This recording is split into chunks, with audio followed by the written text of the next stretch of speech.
За сайн байна. Та бүхэндээ өнөөдрийн мэнд хүргэе. За Canon hack хичээлийнхаа ээлж дугаараар та бүхэндээ 3 зүйлийг үзүүлье. За нэг нь болохоор энэ одоо ийм бичтэй бүр онгоц нисэж байгаа. Тэгээ цаана ийм сүүдрэн тусцсан тийм ээ, ийм гоё эффект байгаа. За дараагийнх нь болохоор энэ юу вэ? Бата гэдэг ямар нэгэн тексттэй тийм ээ, одоо ийм сонирхолтой эффекттэй болгохдаг бас нэг ийм арга байна. За тэрийг үзүүлээ. За дараа нь энэ tropical гэж бичсэн байгаа. Гэхдээ энэ tropical гэсэн зурган дээр нь тийм ээ, тэрнээс нь ингээд гадагш нь гаргаад тийм ээ, ингээд юу гэх текстийг бас яг тэр арийнхын бэкграундын зурагтай адилхан өнгөөр тийм ээ ингэж хийх. За ийм 3 зүйлийг та бүхэнд үзүүлье. За эхлээд бид нар онгоцноос эхлэе. За тэхийн тулд эхлээд бид нар юу яхах хэрэгтэй? Зураг руугаа очиж жагаад за нэг юуны бичний зураг авчиг бид нар.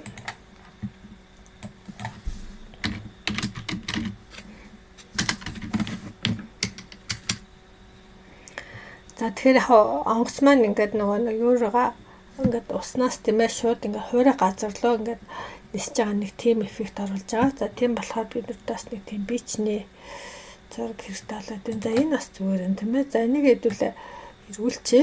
За тийм бол би чинь юу яагаад бичнээсээ онгоцны ус яхна одоо хуурай газар руугаа бууж байгаа юм шиг тийм ээ, тийм эффект оруулъя.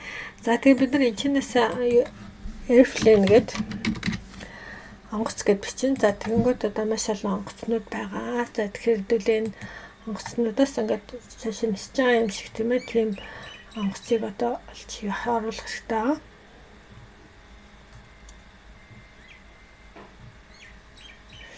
За энэ бас зүгээр. За энэ онгоцыг авчээ. За энэ онгоц түрүүний авсан онгоцтой ерөнхийдөө төстэй ах шиг байна.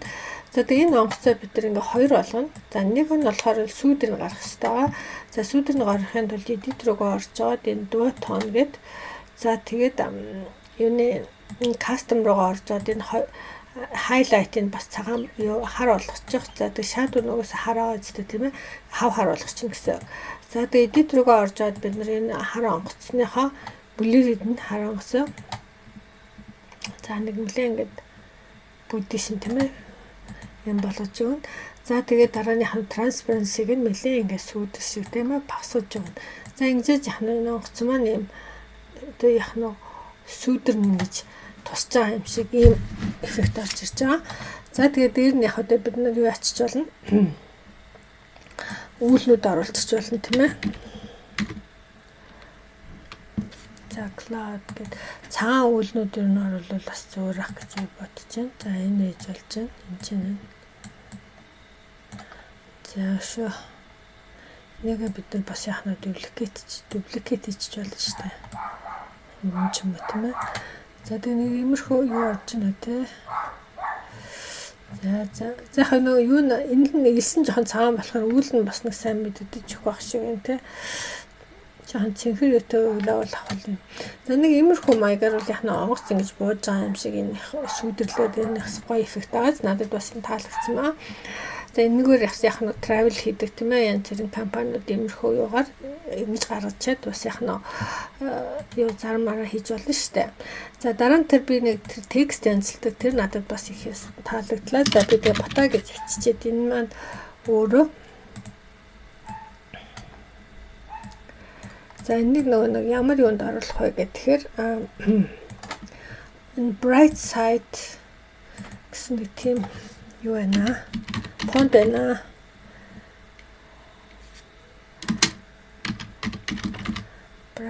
Bright side script гэдэг. За энэ бас аягүй сонирхолтой яваач. За юм ба. За тэгээ энийг бид нэр эффект оруулна. За тэгтээ яах вэ гэхээр outline оруулна. За outline нь болохоор бүр 200-аар ийм том. Тэгтээ өнгө нь бас яхана хараар ингэж. За нэг юм багсаасаа харин болно шүү дээ тийм ээ. Нэг жоохон томруулчих. За тэгээ энийг бид нар хоёр болгоно.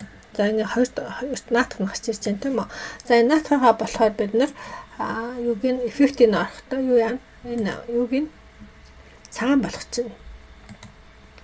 За тэгээ эффектийг яах нь энэ дээр ингээд тавьчаад юм цагаан болчих шүү дээ. Тэгэхээр эффектийг яах нь жоохон ингээд басаад эндээс их байх уу бага байх уу гэдэг та нар өөрсдөө тохируулаад тэгээ ингээд яхаар бас иймэрхүү хар дээр ингээд цагаан тэгээд хар ингээд ийм гоё сонирхолтой эффект орж байгаа. Тэгээ энийг бас янз бүрийн юм дээр бас ашиглуулах зүгээр санагдлаа надад. За 3 дахь нь болохоор энэ tropical гэдэг тийм ээ. За энэ tropical гэдэг үгийг бид нар яг эхлээд бичнэ. Tropical гэдэг чинь халуун газар гэсэн үг шүү дээ тийм ээ. За энийг ямар фондор бичих вэ гэхээр extend 20 гэсэн тийм фондор бичнэ.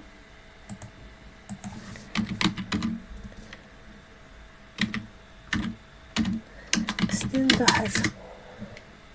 За ийм бүр юм босоо тий ийм фонд байгаа.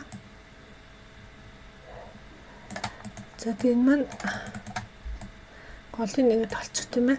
За тэгээд тэрнээс гадна бид нар энэ чэнэ элемент рүү очиж жоод юу оруулна? Shape оруулна. За энэ дээр бид нар ийм хар өнгөтэй зураг оруулах shape оруулж байгаа байхгүй. За яг голын олчих тийм ээ. За тэгээд энийг бас бид нар хар өнгө сонгоно. За тэгээд position-ыг сонгохдоо бид нар яг энийг энэ хаалталт нь оруулчихсан. За тэгээд наадлалт нь бол энэ зураг гараад ирлээ шүү дээ тийм ээ. За энийг бид нар бас яг эффект оруулаад outline-ийн цагаан outline-та за тэгээд нэг 27.8 дээр тавьчихсан. За ингээд энэ маань tropical гэсэн юм уу гараад ирж байна тийм үү. За энийг бид нар яг гэхээр зураг олгож хадгална гэсэн үг. За тэгээд би сая тарч. За clipboard гэдэг.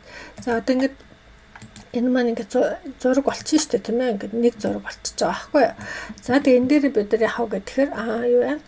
Ямар нэг яг энэнийхээ хэмжээтэй адилхан одоо tropical зураг энэ фото дотроос аваад за би болохоор энийг аваад бэлтсэн байгаа та нарт би энэ зургийг яач яг энэ маань яг энийхээ хэмжээтэйг адилхан байгаад за тэгээд яг гэхээр blend хийн. За өмнө нь бол blend хийх талаар бид зөндөө үзсэн байгаа шүү дээ тийм ээ.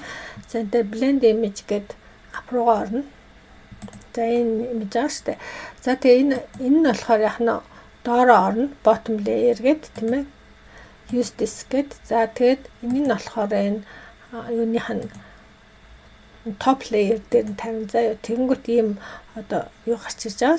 За тэгэл энийг add to design гэдэг энэ маань яг ийм энэ хоёроо хойлоод тэгээд ийм зураг болж байгаа. Тэгэхээр бас аяга сонирхолтой эффект аваа шүү дээ тийм ээ. Ингээд ийшээ гарцнууд нь бас энийхээ өнгөтэй байна гэдэг нь бас сонирхолтой. Тий. За тэгээд та бүхэнд бас яхнаа ингээд 3 зүйл үзүүллээ. Тий. За тэгээд өдрийн сайхан өнгөрөөгөөрэй. Баярлалаа. Баяртай.